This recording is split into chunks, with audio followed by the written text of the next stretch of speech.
আজকে এখন হচ্ছে 24শে মার্চ রাত্রি 9টা 20। সকালের দিকে আমরা বাড়ি চলে এসেছি মোটামুটি 8:30-9টার মধ্যে বাড়ি ঢুকে গেছি, কিন্তু তখন করতে পারিনি, অনেক কাজ ছিল, জামা কাপড় কাচা, কিছু পরিষ্কার করা, সব কিছু ছিল বলে করতে পারিনি।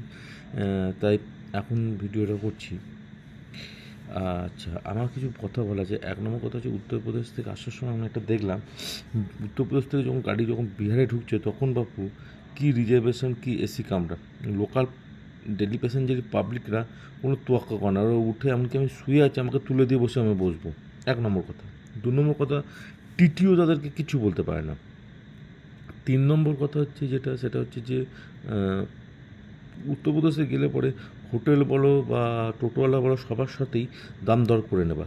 কারণ ওরা মুখ খুলে একটা দাম বলে দিচ্ছে, কিন্তু দাম দর করে নিলে পরে একটু কম পাওয়া যেতে পারে। 3 নম্বর কথা হচ্ছে যে উত্তরপ্রদেশে গিয়ে আমি একটা দেখলাম, সেটা হচ্ছে যে টোটোওয়ালাদের কোনো কথাই শুনবে না। উত্তরপ্রদেশ স্টেশনের পাশেই মোটামুটি কাশি হোক, বারাণসী হোক, স্টেশনের গায়েই কিন্তু হোটেল আছে। আর টোটোওয়ালাদের যদি হেল্প না, তাহলে ওরা নিয়ে যাচ্ছে অনেক দূরে, সেখানে গিয়ে তোমার ট্রাভেলিং কস্টটাও পড়ছে। 2 নম্বর কথা হচ্ছে ওরা কমিশনও পাচ্ছে। তার থেকে বরং তুমি হোটেলের কাছাকাছি থাকবা, খুব ভালো। আর কাশী বিশ্বনাথ মন্দিরের পাশেও খুব সুন্দর সুন্দর হোটেল আছে, ওদের টোটোওয়ালাদের কোনো কথা শুনবে না। আর আচ্ছা, 3 নম্বর কথা হচ্ছে হোটেলেও গিয়ে বার্গেনিং করে নেওয়া, আর ওখানে কথাবার্তা বলে এবং খাতায় লিখে নেওয়া যে কত টাকা তুমি পার নাইটে কত কী হচ্ছে না হচ্ছে সেটা একবারে লিখিয়ে নেবা, ঠিক আছে? ব্যাস এইটুকুই, আর কিছুই নয়।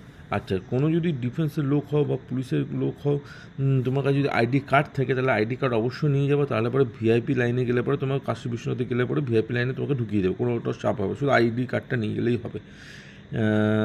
ব্যাস এইটুকুই। মোটামুটি সফরটা খুব ভালো কেটেছে।